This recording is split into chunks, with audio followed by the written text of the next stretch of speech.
Why do you think that throughout your career you have continued to be accused of excessive force? I think I'm very proactive, and I think I'm involved in a lot more scenes and incidents. If you are proactive and you're hardworking, you are going to get more complaints. You're gonna be tasered! He got me! He got me! He had me! Sit down and shut the up! It's on video, retard. You're gonna lose your freedom because you get to go to jail today, mother. I think his ego gets in the way of his own self, frankly. Mr. Furman has made it known that his goal is to tow 1,000 cars a year. Hey, we're looking to talk to the chief or someone. We're in an active investigation right now. Give me a second, okay? Thank you. Excuse me, sir, could you come over here for a second?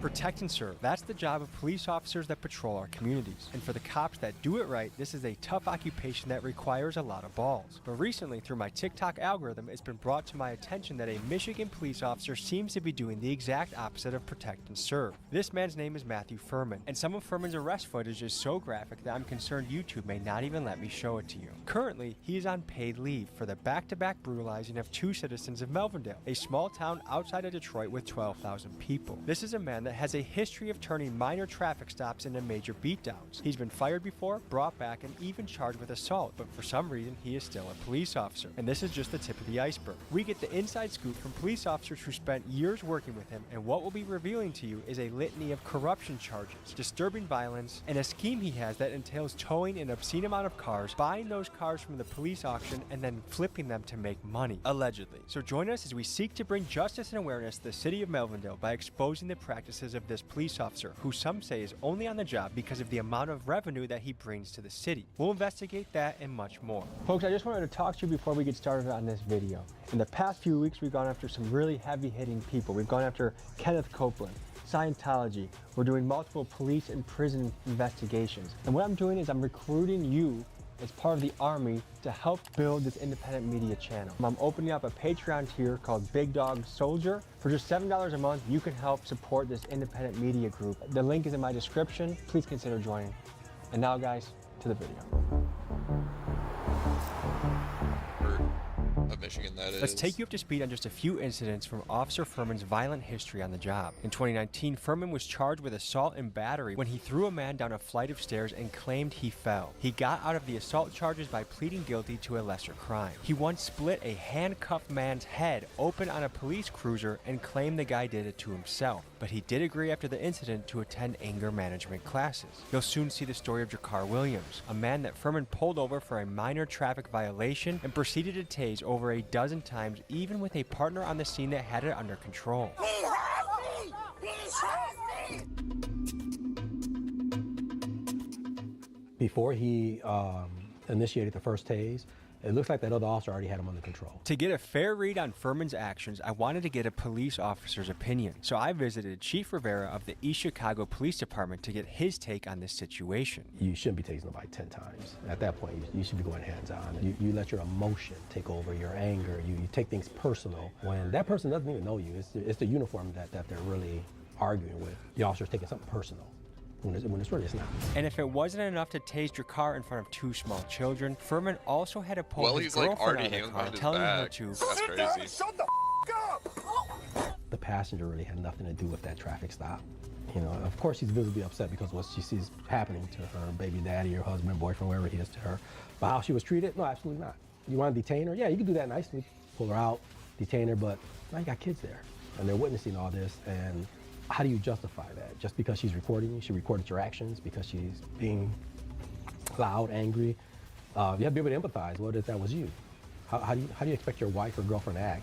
This out-of-control behavior prompted Melvindale's own mayor, Nikki Shakira, to say that Furman belongs behind a desk, and also revealed that at least one of Furman's colleagues would not respond to crime scenes with Furman because of the risk that it would go south. My priority is doing whatever I have to do to go home.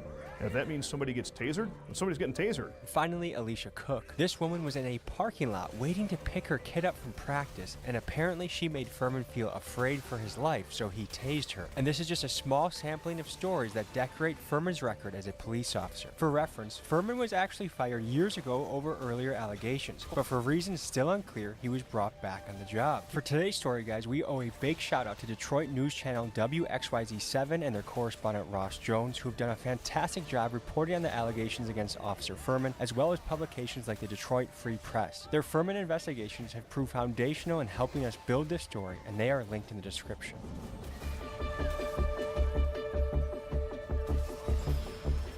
I appreciate you coming to meet with me. Tell me a little bit about your experience with Melvindale Police. It started off really well. It was a fun place to work. It's a good place to learn. What is Furman's rank right now?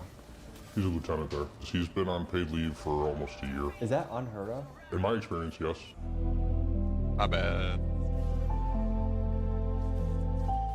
Police can be used as revenue collectors for a city. Can you speak to that? This is Dan Adams. He's my friend and a bona fide criminal defense lawyer here in Milwaukee, Wisconsin. He's seen firsthand how cops like Furman are used to prey on citizens and taxpayers. Here's what he said. I think it offends most people's school actually offers it at least. Feelings of fair play to have a police officer out collecting dues, as it were, from people just driving through their city. You know, maybe going a couple miles per hour over the speed limit, not seeing that their car could be towed for profit to balance the budget of this small municipality. It just flies in the face of what we know as Americans to be the proper role of police in the criminal justice system.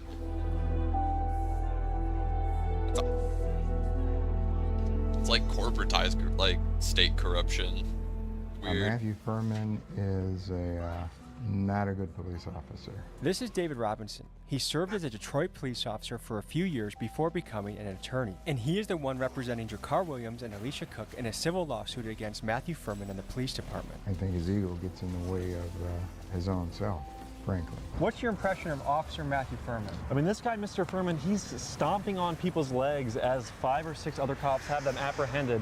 It doesn't make any sense. He doesn't seem like he's trying to enforce law and order. It seems like he's enforcing his personal ego and causing chaos. He seems like a guy that actually goes into a situation and escalates it massively. Yes. I am really curious to see what the people and the residents of this area think about him, because it probably can't be good. And if they don't know about him, I mean, we should raise awareness and let people know what he's doing out here. We appreciate good cops. Bad cops, though? Yeah. If the law of justice isn't gonna take you, YouTube will.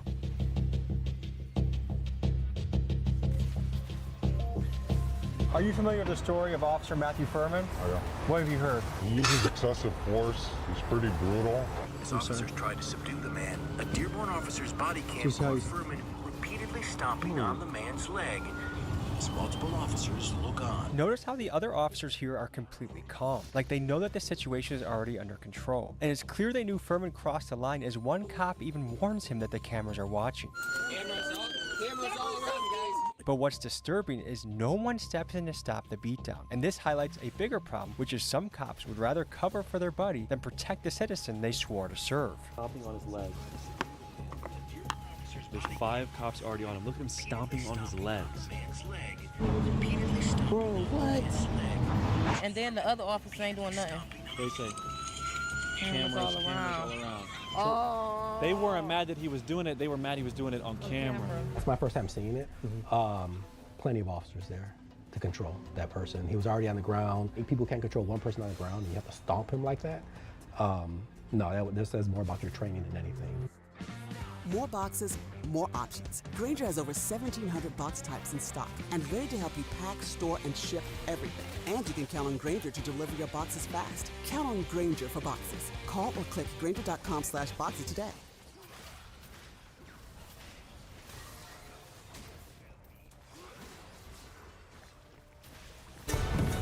There's a reason Chevy is called the heartbeat of America.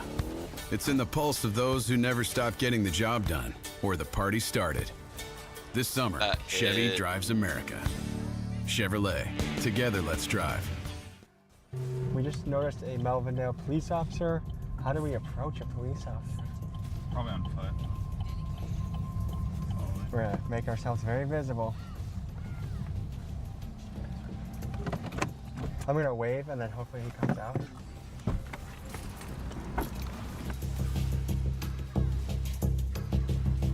It might be tough for you to answer some of these questions, but are you familiar with Matthew Furman? I just started working here not too long ago, so not really. You can't say too much? No. I've heard rumors that Other officers don't want to go on calls with him because they're afraid it's going to escalate. This has been true for many years. You do a very tough job, very difficult. You have to be brave to do what you do. Is it hard if you're seeing a senior officer out of line? Is it hard as a younger rookie cop to be like, hey, you can't really do that? I'm a grown man, so if I see another grown man doing something wrong, I will tell him. Hell yeah. That's f***ed up. Somebody need to get him gone. He should be fired, prosecuted, and jailed, probably. I wish I could say that it shocked me. I wish that I could say that wasn't what I've come to expect. That's what I've come to expect. I wouldn't feel safe around that. Yeah, he needs some type of criminal activity done to him. That's not okay. He said that he was doing that for pain compliance. Is that a typical police protocol? Not at all. If you were doing the same thing as Furman did to that man on the ground, those police officers reacted, stopped you, and arrested. Furman had been on a traffic assignment. He pulls over Mr. Williams, immediately becomes aggressive, hollering, raising his voice, and then ultimately tasing him in drive-stop mode, all unjustified again. It's excessive, and it wasn't necessary. He was already in the other officer's hand. There was no need to taser him.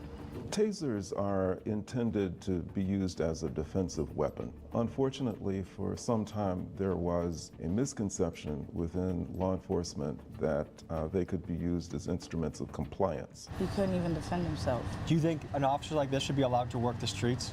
No. Do you have a message for the Melvindale Police Department? I'll be calling in, reporting on y'all. They're supposed to protect and serve, and that's inhumane. To fund them, to pay to fund everything that they're for, to pay to, to get them. It's us, the taxpayers. Exactly. You should be gone.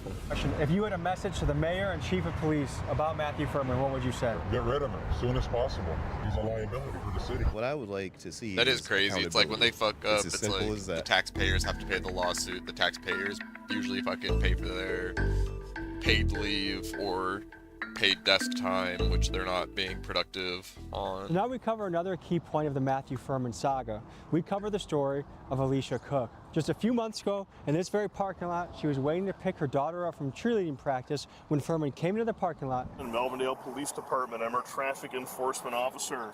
Hey, you're on a traffic stop. Don't tell me 1 second. Hold on, sir. I'm giving you a lawful police order. It's a public access parking lot. He wanted me to think like that. Lieutenant Furman demands Cook's driver's license, which she refuses to provide. Watch what happens next. Mom, you have to run! Out of the vehicle! Lieutenant Furman draws his taser and fires. You're gonna be tasered! It's literally like 90 seconds into the interaction. Furman says he used the taser because he was in fear of his life. You made me afraid for my safety. I was terrified from you. You terrified me. You scared me. You scared me. From a woman sitting down in a car with her kids in the back. Either this guy is such a big pussy that he truly was afraid for his life, or he used that as a way to use his power on this woman. Now, did she handle the situation the best? No, but an officer's job is to de-escalate and keep people safe. And when you hear the screams of terror of her kids watching their mom get brutalized by a cop, to me, it's just a disturbing and unbelievable scene to have to witness. Guys, I want to draw your attention to the movement you see in the back seat here. This is a child in a terrified frenzy as they watch their mom get tased during what should be a minor traffic stop. And for the parents out there, I want you to imagine your own kid having to witness something like this. From what you can see, does this guy have the temperament to be a police officer? No, he shouldn't. Any agency that hires a person with that type of temper, you're setting yourself up for liability problems. All right, folks, I'm here at a key landmark in this Matthew Furman story. We're here at Schaefer Road. Furman would park his police car and look for people that he could tow. And this brings us to another one of the major allegations against Officer Furman, that he uses towing and impounding as a weapon against Melvindale citizens in an effort to increase the revenue for the city of Melvindale. Just take it from a former colleague of his who has come out as a whistleblower. What is the inside scoop on the towing in Melvindale?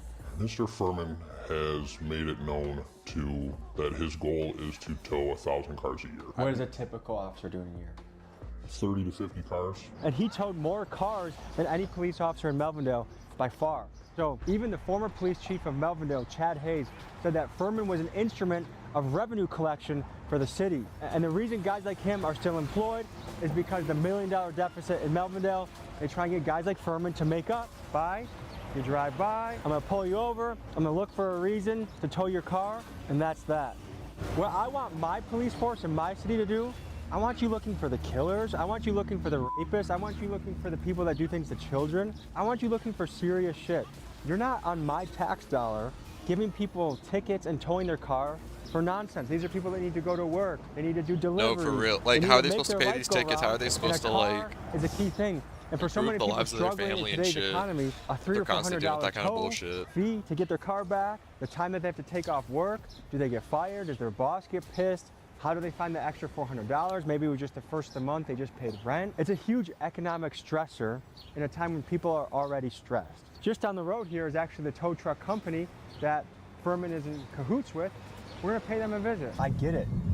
You wanna have a certain standard of where you live that's not infested with crime. On the other hand, the danger side of it is, like the lawyers that we talked to earlier were saying, there can be racial profiling, or there can be over-aggression. A lot of us have had these experiences where we are guilty from the beginning. I remember having an experience as a little kid. I was probably 16, I was walking my friend home from her work, and the police officer pulled over on the wrong side of the road, shining flashlights in our face, like, there's robbery suspects that match your profile. I wasn't robbing anything. It left me with a very nasty feeling of, what the hell was that? You're supposed to protect me and serve the community, but you're treating me like I'm a criminal without knowing anything. That's what people really detest about cops like Furman. They have this authority complex where, I'm the goddamn police, you listen to me, retard. It's on video, retard. And that's unacceptable. You want a cop that's gonna show up to the scene and be calm, be in charge, and de-escalate. So we're gonna talk to the people in this town and see what they think about Officer Furman. It seemed like there's multiple instances where he really loses his temper. He doesn't really keep his emotions in check on the job. Can you speak to that? Well, you see it over and over again. Matthew Furman's been the subject of many lawsuits. Do you know roughly how many lawsuits he's been involved in over his career? 3. And for a police officer, Only 3? That's kind of crazy. Style and substance in the GMC Sierra. GM employees with a current eligible GMC lease get this low mileage lease on this Sierra for $199 per month. Millions search with AI. See what it says about your brand and why with AI optimization by SEMrush Enterprise. Track AI visibility in depth and find ways to improve. Be the brand AI search recommends. Typical, or does he definitely represent a higher amount? He definitely represents a higher amount. It's impossible to bring up Matthew Furman without mentioning his towing. According to this Detroit Free Press article, Furman was responsible for 80% of the tows done in Melvindale in 2015, towing up to 8 cars a day and making the city close to $500,000. We're here at the scene of Gotch & Sons, which the former police chief says is one of the key players in the Matthew Furman towing operation. Have you heard of Melvindale police officer Matthew Furman? He tows a lot of people in the city right here, and that he goes boating with the owner of this on the weekends, and people are like, come on, why is that happening in my car all the time? Allegedly. Have you heard anything like that? No. When you are paying tax dollars, and that's going to police that are being overly abusive to people and charging them with as many tickets as they can, what do you think about that as a citizen? I think that's wrong. You heard that right. Furman socializes regularly with Mike Gotch, the owner of this towing company, going to his Christmas party, going boating, going to baseball games, and even going to dinner at his house, leaving some to wonder how ethical this relationship truly is.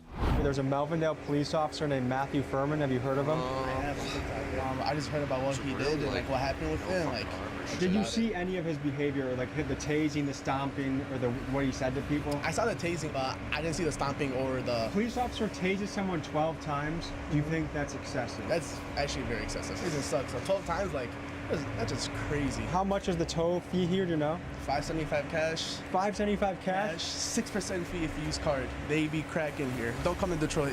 Would you know that the citizens of Melvindale were paying half what they pay now when the previous vendor was towing cars? They upped the rates on them?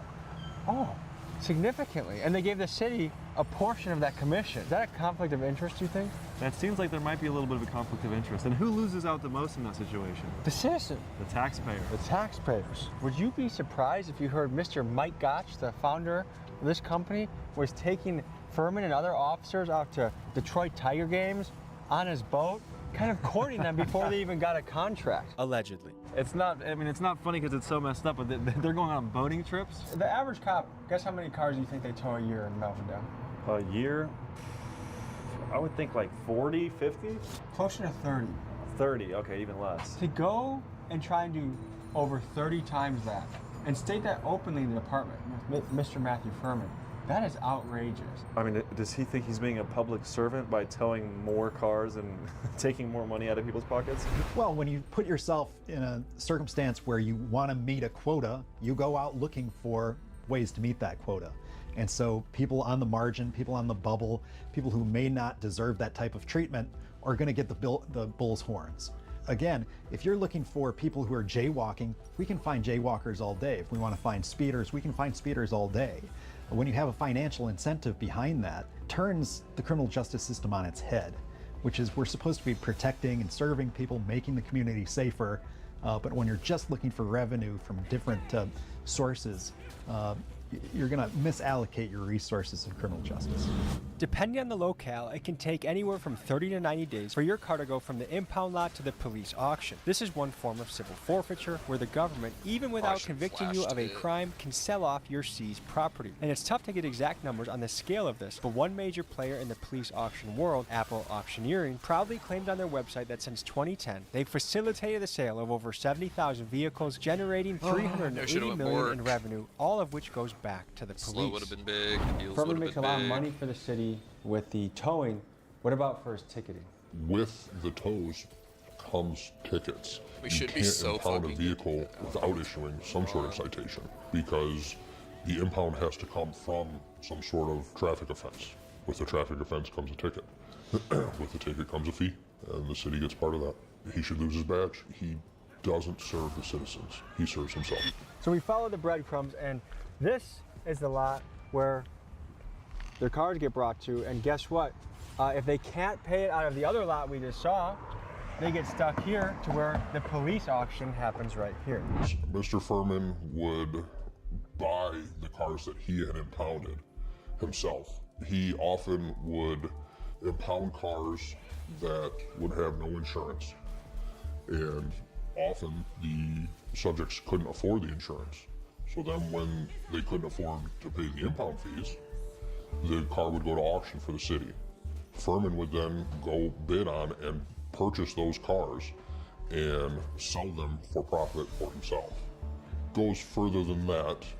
It has since come out that he would break into the city impound lot and damage the vehicles by breaking a window or flattening a tire, pulling out the radio, so that way he could bid on them for a lower price and make more money. Was also his girlfriend involved in this? His girlfriend was the source of that information. His ex-girlfriend? Yes. Wait, hold on. You're telling me I'm a single mother, I get my car towed, I'm struggling to get it back. They will actually sell my car in the meantime if I can't come up with the funds. Correct. How long? And then the city gets that money, and the police officer that you paid with your tax money gets to do that to you, yeah. Wait, how long do I have to get the car back out of the impound lot? That is something that we would have to investigate. I would guess 90 days. We have inside information that Matthew Furman actually comes to these auctions, bids on cars that he personally has had towed, he buys them, and then he flips them for a profit. Allegedly. Does that seem like that would be not allowed within the job description to do? That is like super piece of shit territory. Yeah, that should be 100% illegal. So I'm gonna meet Brandon here at this Melvindale Police Department, and we're gonna keep pursuing our investigation. Hey, we're looking to talk to the chief or someone. We're in an active investigation right now. Okay, give me a second, okay? Thank you. Excuse me, sir, could you come over here for a second? We're just in the middle of an active investigation. Have you seen one of your associates is known for potential criminal activity? We want to know if you guys have seen him. Yeah, we got a few questions for you, sir.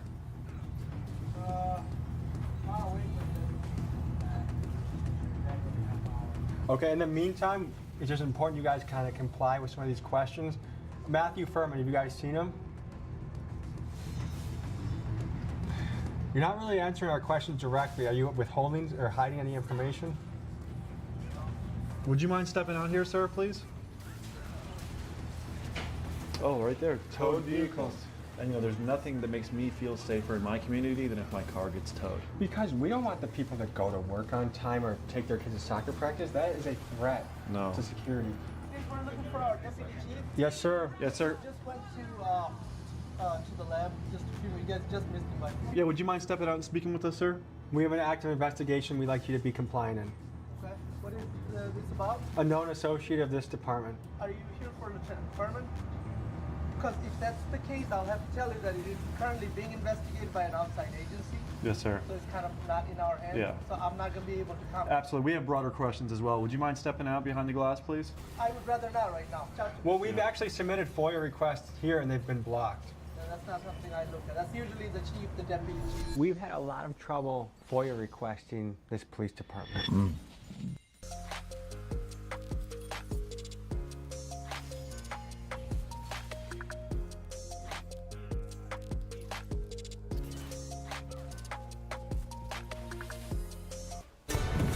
There's a reason Chevy is called the heartbeat of America. It's in the pulse of those who never stop getting the job done or the party started. This summer, Chevy drives America. Chevrolet, together let's drive. That's against the law. Folks, it has been said that Matthew Furman has a mountain of citizen complaints and write-ups in his personnel file. The problem is we have encountered a blockage of our lawful FOIA request. You see, FOIA is the Freedom of Information Act, and it was passed in an effort to provide citizens with transparency in a timely fashion based on the idea that government transparency is essential for democracy. However, the city clerk of Melvindale doesn't seem to think so. They have a duty to provide the documents within 10 days of their request, and currently we are sitting at more than 30 days without receiving anything. In fact, they said that they can't provide us with documents because of an ongoing investigation. Which leads me to this. Folks, it would be a shame for Melvindale if I happen to have a video linked in my description where my guy Keegan shows you in 2 minutes how to submit your own FOIA request. And perhaps once Melvindale sees an avalanche of requests, they might understand how serious we the people are taking the allegations against Officer Matthew Furman. We've had a lot of our FOIA requests blocked by the city of Melvindale, which isn't really legal. It's not legal at all. What do you think about that? It's hard to say why they would do that. I don't know. The whole point of FOIA is to avoid that. I have a question. If you were to pull someone over and tell them to put their hands on the hood of a vehicle, and then you were to tell them to put their hands behind their back, how long do they have before it's in your right to tase them between those commands? That's all subjective, sir. So it could be 1 second? Like a straight up answer to that. That all depends on subject behavior. Each situation is different. You're not being very compliant with our questions. And I don't know if compliance is the right word here because I am answering your question to the best of my abilities. And right now I am on duty. I have other things to attend to, so I'm trying my best. My impression is you seem like a good guy, fair guy. I don't know if you're cut from the same cloth as Furman. All the questions I probably want to ask you, you probably can't answer on camera, right? Right now, at this moment, because it is being investigated, I am not able to. All right? Yeah. Thank you. Yes, sir. Some people wonder if more could have been done on the front end to prevent people like Furman from ever becoming a police officer. And surprisingly, the answer is yes. Some sort of like psychological you see, we uncovered documents that show evaluation Furman was arrested in nice. 2004 for soliciting a prostitute. And we have inside information from the Wild man people that they hired get. him that Furman did not disclose this in his background questionnaire. Something that if he was honest about during the hiring process, he would have never been made a police officer in the first place. There's rumor that the ex-police chief, Chad Hayes, was forced out instead of firing Furman. Is that accurate, you think? I know that that's accurate. When Mr. Furman screwed up numerous times, Chief Hayes was seeking Mr. Furman's termination from the department. Chief Hayes was going through the proper channels, the proper procedures through the department, and had suspended Furman to lead up to a hearing for his termination. In that time, the tows dropped drastically. The city used public funds to hire an outside investigator to investigate the department because of the lack of tows coming in. Multiple officers tried telling the city not to waste the city's, the taxpayers' money on that investigation, everyone at the department could tell them in one sentence why the tows were down. Furman wasn't working. While Mr. Furman was suspended, the city council moved to fire Chief Hayes. At that point, it was clear to everyone that it was either Furman or Hayes that was going to go. We just talked a little off camera to that lieutenant, I believe, he had the stripes. Lieutenant Seemed like a Rahman. good guy. Yeah. And we said, we're sure you're a good guy, and we know that he can't answer a lot of what we're asking him. It's a tough situation because he probably doesn't like Furman either, honestly. And I'm sure his position, it's not really like his job to fire the guy or get him in trouble. He probably can't do anything about it. Right now, for us, he was a piñata that honestly probably didn't deserve the beating we were trying to give him. Yeah. Would you guess that if we had full access to Furman's body cam, that what we've seen on the news is just the tip of the iceberg? Yes. Does he regularly brutalize people? To some extent, yes. He's verbally abusive often. He currently has 2 pending lawsuits.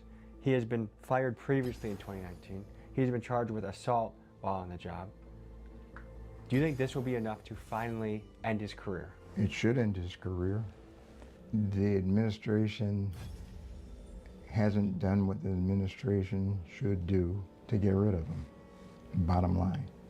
If you follow what the police are saying, things should go okay. And I think most of the news stories we hear about are when people don't listen and they escalate, and then the police escalate and then it turns really bad. What if you are dealing with a police officer that cannot control his temper and you're in it feels like a life or death situation? If you're getting tased 12 times, your flight or fight's gonna be triggered. If your legs are getting stopped to the point where you think your bones might break, that's a life or death situation. Yeah. And your only option is to further submit and hope it stops rather than get up and fight. That would be a terrifying position to be in. Once your trust of the police is shattered, how can they even regain it at that point? You know what I mean? Because it's like a person that's been broken up with a crazy girl. Like, it kind of, the future relationships are much harder to have because that one person ruined what you think is a normal relationship. It traumatizes you. A bad officer like Furman did a lot of damage to your reputation. There could be 9 really good cops out on the field, and if there's one guy like Furman, people generalize and stereotype the rest of the force as dirty. Yes. How do you deal with that? You make us look bad. You make our job harder. You make the citizens not trust us. And the truth is, there's bad officers everywhere. Whether it just be through the end of their career or whatever the reason may be. But when you are able to identify one, the answer should be simple. I don't believe I'll ever have the answers as to why he is still employed. Part of me doesn't want to know because, as I stated earlier, I think it would make me sick. Matthew Furman, I will give you the same offer that I gave Louis Lacey in Dalton, Illinois, which is you can meet me at any MMA gym in Wisconsin or Michigan or Illinois of your choice. I will give you $5,000 if you show up. If you win the fight, you keep the $5,000. If I win the fight, free. So no risk situation for you except for what I would do to you physically, which would be more immense than you've ever experienced in your life. You're used to beating up people in handcuffs. You're used to tasing moms that are sitting in the car. How about you fucking step up like a real man? You are a little pussy. You are a little bully. That'd be insane and if he I know does in it. a million Dude, years I you would would never pay to watch accept that. a cage fight with me. Fuck you. I've been joined in this investigation by my dear friend Brandon Buckingham. Click his link in description, blow him up, look through all his stuff. He has very bingeable content. One of the best guys in the game, and my dear pal. Love you, man. Thank you so much for having me. Dude, you're doing a really great service with this video. I think that this guy needs to be fired. All right, guys.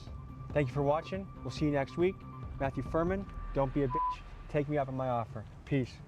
As Furman's career remains in limbo and taxpayers continue to foot the bill of keeping him on paid leave that has stretched for over a year now, we conclude this episode by posing a question to the people responsible for keeping Furman on the force: Melvindale City Council, the Mayor Nikki Scry, and City Attorney Larry Coogan. How many more citizens need to be brutalized before you make the choice to prioritize people over revenue? And with the expensive lawsuits piling up around Furman, one that Melvindale's taxpayers will have to foot the bill on, isn't this guy much more of a liability than an asset on the balance sheet? Folks, work your magic with the FOIA requests. We appreciate you joining, and we'll see you next week.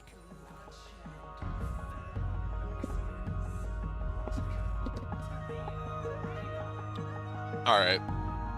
Decisions. Holy crap. kind of squishy. I guess that really goes either way. Oh, I want to do Mark's page so bad. Full set. Folks, hope you enjoyed this episode. You want to watch another? Here. You want to subscribe? Over here. See you next week.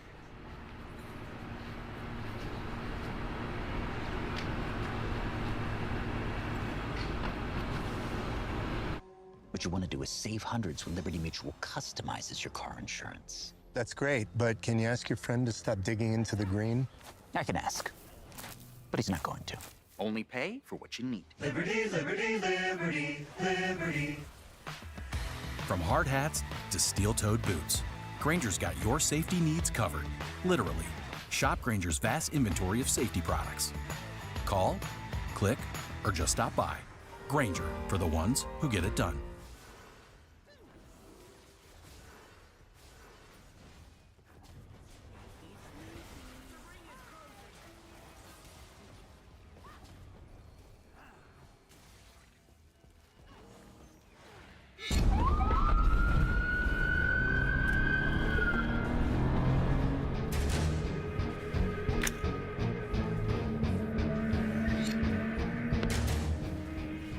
You think I'm scared of guns, bro? I'm not scared of no gun, bro. You got in my face, nigga. They just shot police Schindler and Tommy and them standing outside. Keep your hands up, exit the car. Is it hard recruiting new officers nowadays? It is. The field has just become very unpopular. What do we got going on right here? Public intox and disorderly conduct. I'll be right out in the morning. What's up, Sarge? Suck ass nigga. As soon as I take the handcuffs out, when he takes those cuffs out, when I take these handcuffs. Holy motherfucker. So cute. Yeah, somebody gonna have to pay. I don't care what. Yeah, somebody gonna pay. Today we look into one of America's most deadly and controversial professions, policing. And in this post-George Floyd era, police have been under incredible scrutiny. And as a result, filming with the police is a lot harder than it used to be in the days of good old-fashioned cops episodes. However, we seem to be entering a new era. Police have gotten a lot of bad press over the last few years, and what I'm noticing is some departments have begun to try and shift the narrative by recording and broadcasting off their own social media platforms, or they invite independent news like me in. And today, we head to East Chicago, an Indiana town located somewhere between gangster ghost town Gary and Dalton, Illinois, where our dear friend Tiffany Henyard is. And for those not familiar with this place, crimegrade.org gives the city a D- for overall crime and an F for violent crime. We'll see if that's true. And in East Chicago, Chief Rivera gives us unprecedented access where we see a range of wild situations. Uncomfortable domestic violence calls, we respond to the scenes of shots fired, we witness heated interactions with civilians, and we see people get processed and thrown in jail. We have laughs, we have controversial discussions, and blood-pumping moments. Folks, let's head to East Chicago. Folks, there's a video I can't release because it's pending court case, but it's a base jumper video we did that is absolutely insane. One of my favorite pieces of all time. It looks like this. 3, 2, 1. Looks like we're surrounded by cops. We're at a police drone. They're gonna jump and then we're gonna see what happens after this. We're professional base jumpers. If you want to be the first to see it weeks in advance, join the Patreon and see that and much, much more. Link is in pinned comments. And now, guys, to the video.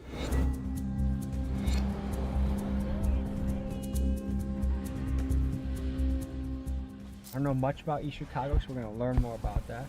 And I think there's a lot of very important things we can cover today, and a job that most people don't get to see what it's like. I mean, we used to have cops back in the day, but ever since, media went kind of shit for police, there's not much out there right now, currently. So we aim to bring you guys an episode of Cops and ask the question that everyone else wants to ask too. What can you tell us about this area? Very diverse. It's a wonderful city. It's up and coming. So this place used to be really rough in the 90s, early 2000s? Yeah, there's a lot of gang activity, a lot more than there is now. Usual suspects, I should say. Holy shit. Volleyball coaches are always fucking creepy for some reason. Jose, nice to meet you. Nice to meet you, man. Been here going on 27 years now. Been chief close to 2.5 years now. Desk officer Greenwood, that's gonna be your chauffeur. Nice to meet you. How you doing? Good. You ready to rumble today? Yeah. And how long have you been a cop? Coming up on my 3rd year. I like being a cop. I like helping people. Could be important. 3, the way that they are. Holy fuck, they're through. Just went to the stop sign. Yeah. There were no I feel like I cars. never build it. I'll try it. Mileage 458. Right in front of you, two rolling, two. I know. See, no.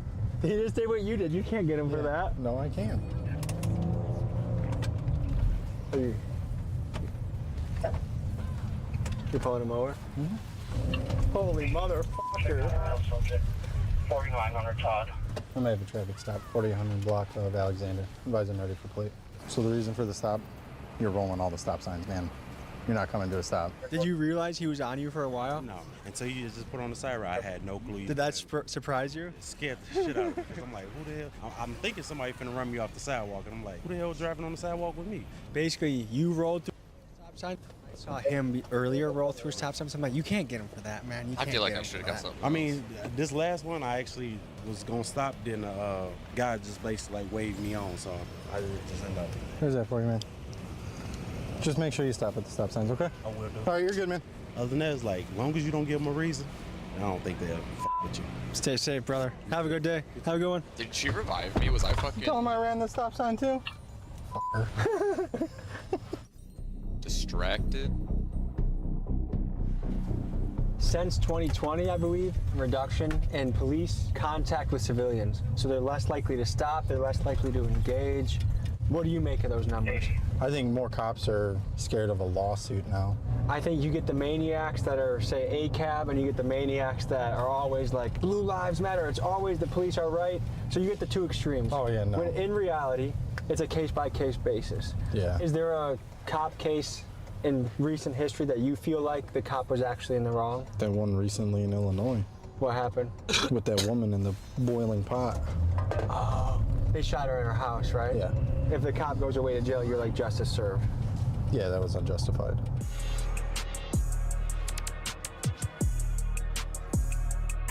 So far, it's pretty peaceful in East Chicago. We got a couple hours of sunlight left. We'll see what happens. I got a couple questions from Instagram coming in, okay? Oh, okay. Why are they so understaffed? No one wants to be the police anymore. Why is that? It's too dangerous. You think it's a scary job? Oh, yeah. Hell yeah, it's scary. Scary as hell every day. Is it hard recruiting new officers nowadays? It is, but I think a lot of that has to do with the colleges. In the past, I believe the criminal justice programs in the colleges were positive, and now they're starting to show all the negative stuff. You know, for every George Floyd incident, there was a million incidents that went perfect. The field has just become very unpopular. I mean, everyone to their own has their own opinions. The only thing that people are showing is the one bad apple of a department. I'm just calling different people in Milwaukee. What questions would you have for a police officer? Why they racial profiling motherfuckers that got tits? I can't see who's in that car. All I know is the state mandates a certain percent. Okay, I told him that if he ever tried becoming a police officer in Milwaukee, that we'd do the speed on him. Oh, definitely. On my mama.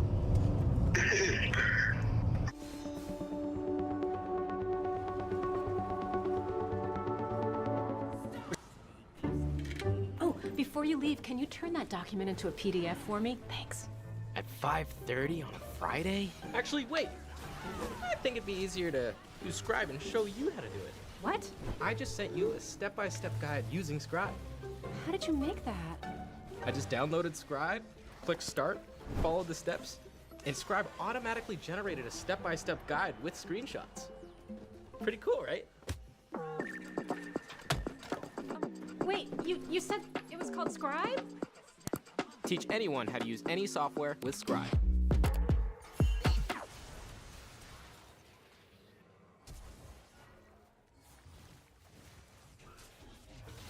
Introducing Penn Station's Pen Pairs for $7.99. A tree, oh yeah, of grilled subs paired with The pocket that we were patrolling the most is all within like 2 minutes of the police station. It's always interesting when the hot spot is that close to the station. Probably the perfect location between the good side of the city and the most busy side of the city. So we're right in that fine line in the middle.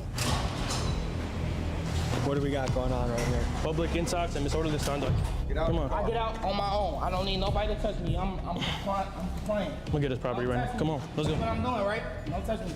I'll be right out in the morning. What's up, Sarge? Suck ass nigga. What's up, Lieutenant? Go ahead and make it right. Stop grabbing my arm like that. Spread your legs. Look, there you go. Stop. Look, now you don't have to, That's good. touch me. Look. I'm gonna take these handcuffs off. As soon as I take these handcuffs off, When he takes those cuffs off, when I take these handcuffs off, put them up against the glass. I'm not Place your hands on the glass. All I got is public intoxication, man. And disorderly conduct. Lorenzo, what led to this situation? My sister was beating my ass. This tough guy behind me, I'm not gonna move fast because they You can talk and right look at there. the Look, glass. see? You see that? You It's can about talk and control. look at the It's glass. about control. Go ahead, man. Look at him. Look at him. Look at him. I'm gonna get a lawsuit. Stop I'm gonna get a blocking your lawsuit. muscles, man. Look, Bro, what? Look, I'm gonna get a Block it lawsuit. up. Stop resisting. Look. Switch sides here. I got Look, this. Sarge, Go ahead. I'm not doing Pat this nothing. Look, Sarge, I'm not doing nothing. So Lorenzo, was it kind of a family 20. altercation that 20. went far? Come on. Yeah, not. Lorenzo, what's going through your head right now? I'm not even mad, bro. I didn't do nothing. They locked me up for no reason. You're the one that called. Right. Like, what were you looking for them to do when they showed up? I expected them to arrest the people that I called the police on, but they wasn't trying to hear that. What's your general impression of the police? They cool. You feel me? I don't got nothing against the police. They abuse their authority sometimes. Do you think they were rough with you? They definitely was. How many drinks did you have? A lot.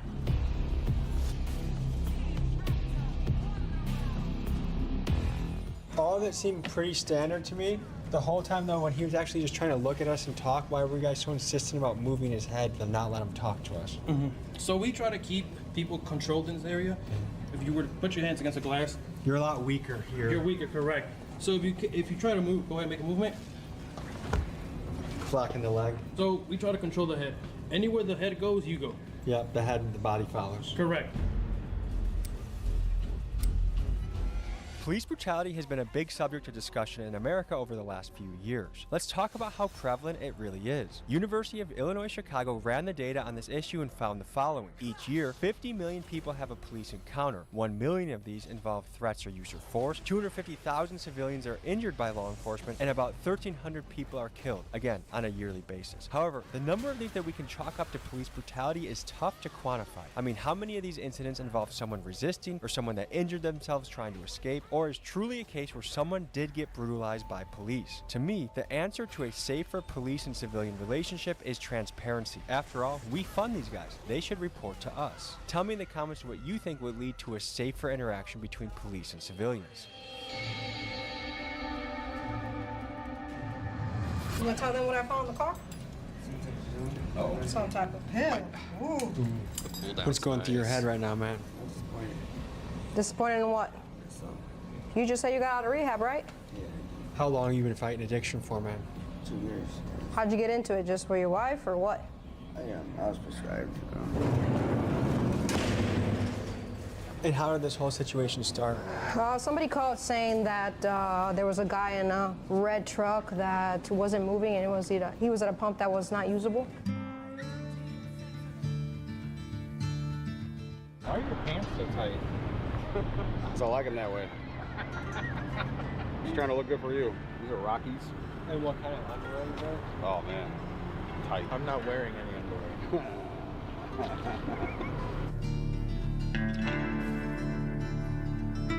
Do you get nervous at all before a shift when you go out in the night? Nope. Just get excited. That's all. Prefer night shift or day shift? Nights. Why is that? And I like DUIs. So a majority of my DUIs happen on night shift. Oh, what do you see up here? This guy's got no f***ing brake lights. Evening, how you doing, ma'am? Hello. Can I get your driver's license, please? I asked why you pulled me over. Yes, you have absolutely no brake lights. Not gonna write you a ticket for it. I'm just gonna check your driver's license and make sure everything's good to go. So tell me more about going after people for little shit, because some people would look at that and be like, why are you hassling over a brake light? You ever heard of the broken window theory? Go after the little shit, hit it when it's little. Otherwise, you ignore the broken window turns into an abandoned building turns into a slum, slums turn into drug houses, whatever the hell you name it. Next thing you know, you got a big problem. Freddie Ortiz, I knew it. How you been, buddy? Been okay, how you been? Where's Jennifer at? I don't know. You got anything on you right now before we search your backpack? No, my knife. What do you make of all these deodorants? You stole them, probably. He's a no narcotic user in our city. This yours? The shit we find. You're free to go, okay? Got a hand sanitizer? I wish. I don't know why you... Oh, Let me guess. You meet that guy a lot? In the last 3 months, I've probably dealt with him at least 4 or 5 times.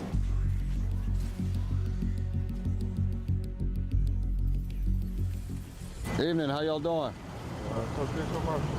Can I get your driver's license?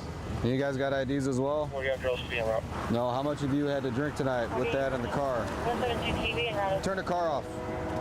Turn the car off. You step out with me. Stand along that wall over there. You can start pulling them out.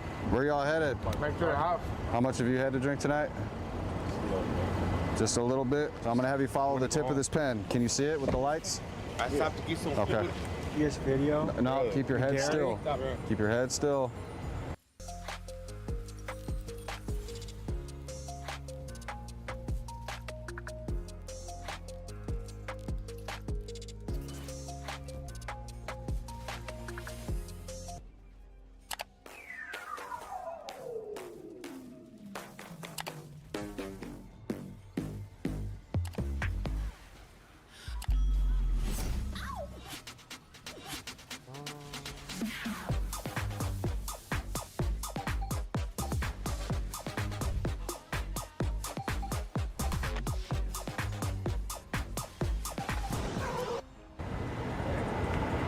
You're gonna start 1 foot in front of the other, okay? Heel to toe.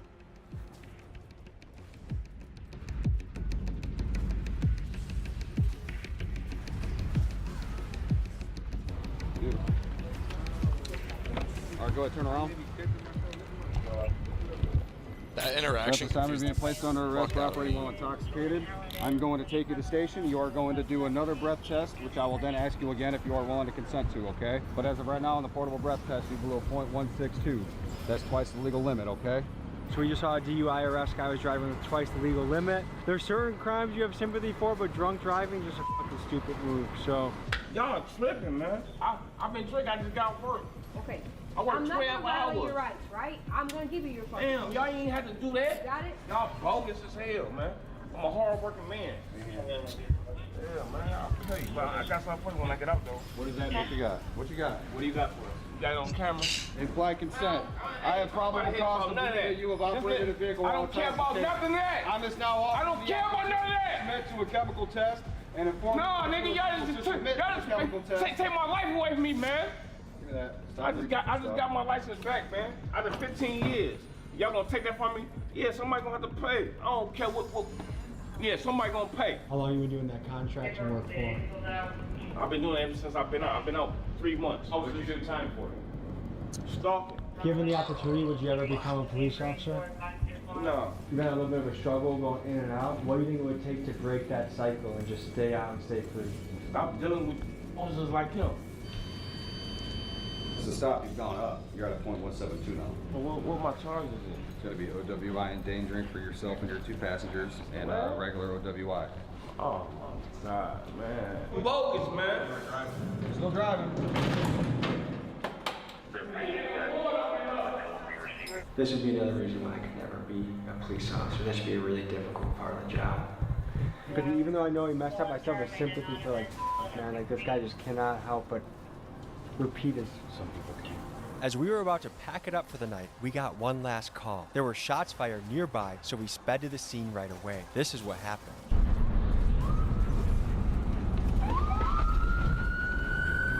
It was so low. I should stay close to Morgana. There's someone up there. You ain't hear nothing or what? I ain't hear nothing. 7 shots fired. We got the big guns out right now. We're looking. People are poking their heads out of their apartments, wondering what happened. Do you think that guy in the window noticed? Yeah. Yep. When he says I didn't hear anything, and there were 7 bullets fired right there, that sounded like me. Yeah. He would have heard it. What happened? I don't know, bro. You was asleep. Why the f you asking me questions? You don't want to ask some questions. You just asked what happened, didn't you? Ask me a question, bitch. Hey, have a good night. Get out my bed. Go ahead, go back to public school. Man, go your ass back to school, bro. Get a GED, you the one that came here. You right. Because you being ignorant, that's why we came here. Go find the rest of them shells. Oh, they up there with you? You got them. That sounds like an admission to guilt, huh? Goofy. Y'all said it was bullet holes and cars and shit. Let me check. Make sure there ain't no bullet holes in my car. Excuse me, bro. Why are you investigating my car? You think I'm scared of guns, bro? What did you I'm not scared of no gun, bro. You got in my face, nigga. Car. For what? You're violating Indiana property. This is property, bro. This is property. Come on back upstairs. All right, leave my car alone, bro. Leave my car alone, bro. It's going. It ain't gonna be here in the morning. You stay here, right? Yeah. How long you been staying here? I've been staying here for a while. Longer than 30 days? Yeah. Longer than 90 days? Yeah. So you have 90 days to register your vehicle in Indiana once you become an Indiana resident. I'm in the process of getting all that together. Yeah, I mean, you get 90 days. He said you, so now you're saying back? No, this isn't a because it's not his vehicle. He brought my attention to the vehicle. Now that I see that it has expired tags, the vehicle can be towed for review. This is my car. I don't know what me and you had going on or whatever. I just moved out here to better myself and my kids. I have a 14-year-old. I'm trying to keep away from Chicago and things like that. Can I help you with something? No, you could go. You could go back in the house. You could go back in. Bro, I'll give you another 60 days. I'll put a 60-day notice on the car. If the vehicle's still here, we're gonna have to tow it. All right. So we tag the cases for evidence. We send them off to the system that we use with the state police that identifies those shell casings, which will obviously match it to the make and model of that firearm. And once they do that testing, they'll see if that firearm or those shell casings, or the shell casings from that firearm was used in another crime, or you know what I mean, something like that. We are driving through Chicago in rush hour traffic on our way to day 2 of filming with the East Chicago Police Department. The truth is, cops are a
What doesn't kill you just isn't finished yet.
essential part of society. We just need to make sure that the cops that we have are accountable and just and fair. So anyways, this is day 2 with the East Chicago Police.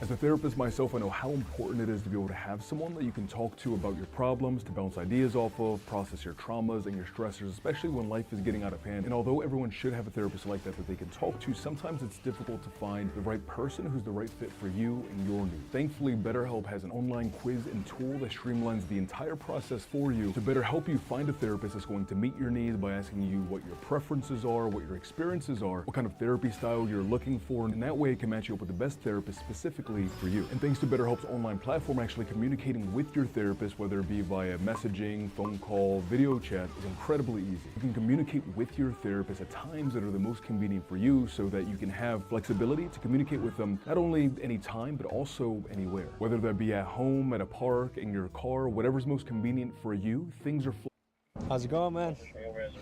What's going through your mind starting off a shift? I usually talk to guys when we get in, see what's going on throughout the day, what we've had, like what calls we've had.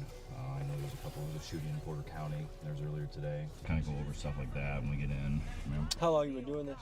I joined the military. I did law enforcement in the Coast Guard for 5 years, a little less than 5 years. Got out, went to the academy in 2016.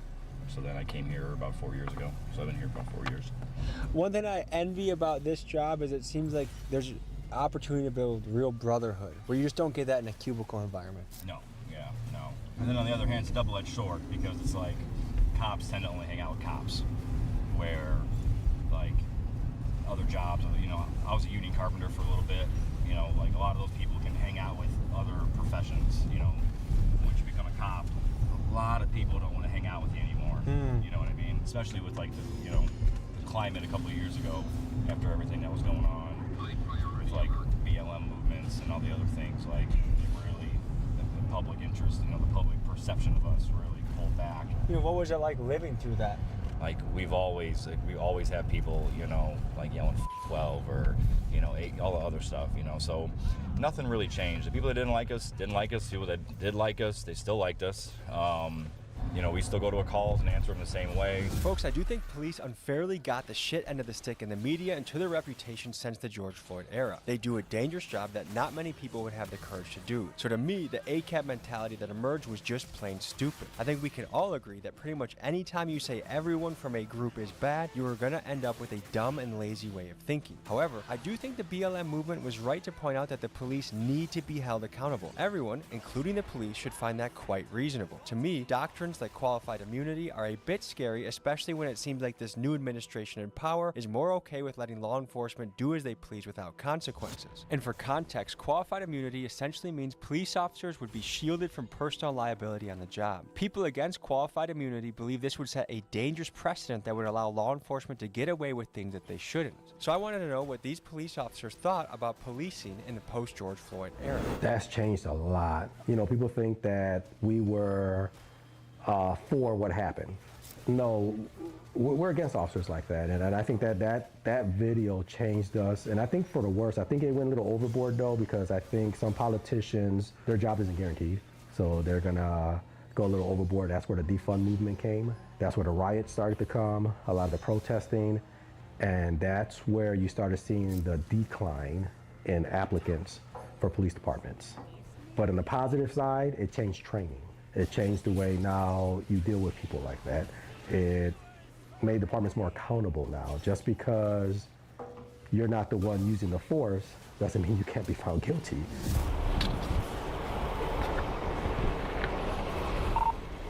gonna search it, it's an amnesty period, you tell me it's in there, if you give it to me, it is what it is, you throw it out. It's not that deep, but if you lie to me, I'm more likely to take you to jail. I don't know about it. Stop lying. Step to the back.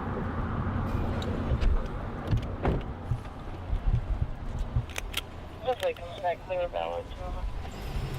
Set up for me. Yeah, like that. You're not supposed to be having that gun, bro. I was transferring to my house like that. I'm not even gonna lie to you. I hear you, but you know you're not supposed to have it, period. Yeah. Apparently, he's a felon, and he also has a current pending felony case. So obviously he's not supposed to be in possession of a firearm.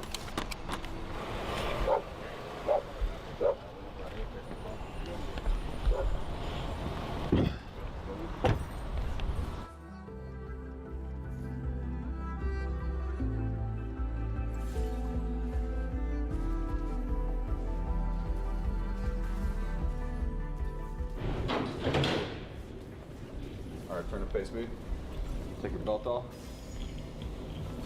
Your chains. You walk that way.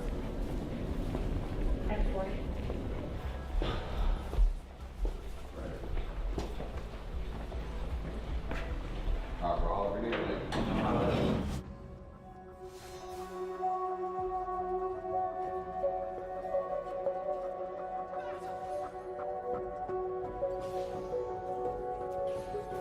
Here's our normal. What the hell's going on over here? Check it out. Is it an arrest? I don't know. It's here. That a Venezuelan driver bought the car. The plate doesn't match the car, and Maybe bought a stolen car. the car he bought the car. We might know the guys he bought it from. Hola, señor, ¿cómo está? Bien, gracias. Bienvenidos a Estados Unidos. ¿Cómo siente sobre policía en América? Han sido respetuosos en cuanto a su trabajo. Habla sobre la diferencia de policía en Venezuela y policía aquí. Oh, demasiada diferencia. En Venezuela la policía son puros delincuentes con uniforme. ¿Sientes más seguro aquí con policía o en Venezuela con policía? Oh, acá, definitivamente acá. After a routine traffic stop, this Venezuelan gentleman was found to be doing nothing wrong and sent on his way. He's his headlights out. He's trying. At a middle traffic stop, 3900 block.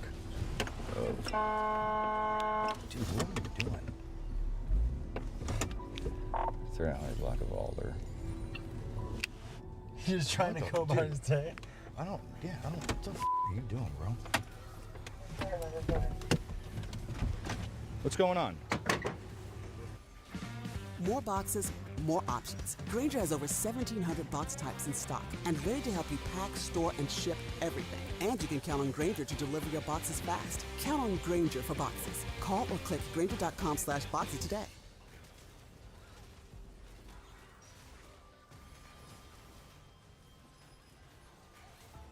Beat the family curse of hair loss. Through Hims, you can break the cycle and get the thicker, fuller hair of your dreams. Genetics started it, but our range of personalized treatments can help you get ahead of it. Stop hair loss and regrow your hair in just 3 to 6 months with clinically proven ingredients like finasteride and minoxidil. See why 79% of customers say they wish they started treatment through Hims earlier. Take control of your own hair destiny. Start today at hims.com.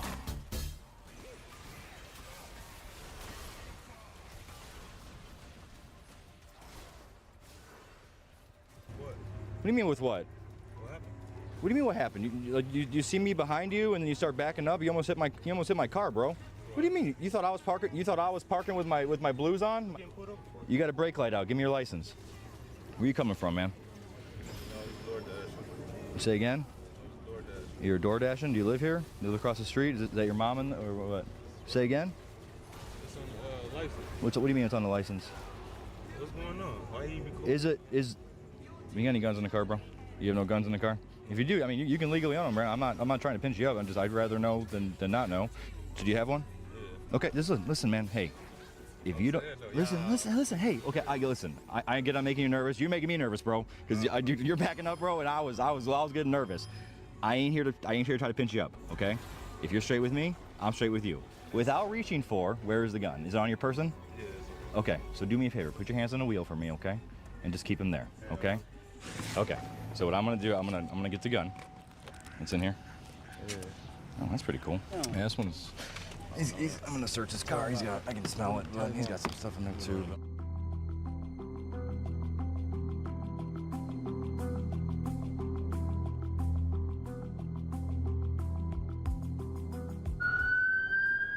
Yeah.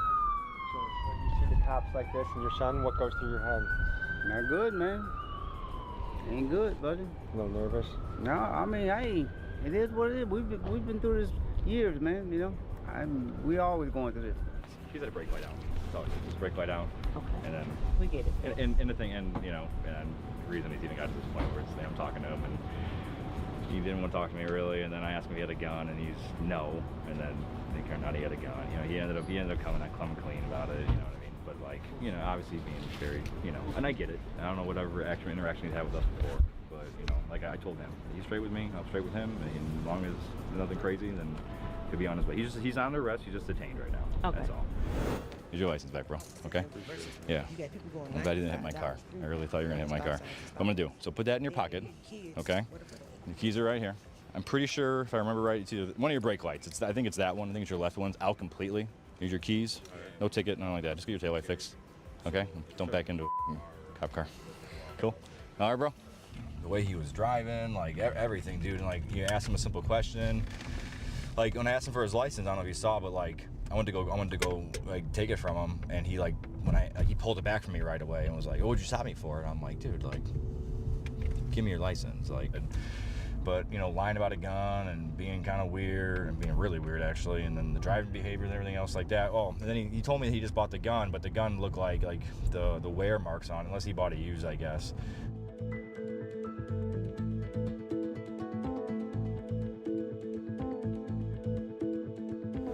Adam Edward.